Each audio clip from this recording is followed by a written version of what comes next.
Welcome to this video, where we'll learn how to disable message requests on the LinkedIn app using your phone.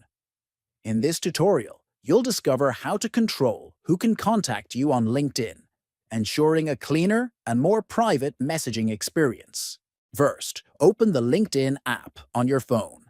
Next, tap on your profile icon located at the top left. Then, scroll down and tap on Settings. From there, choose the option called Data Privacy.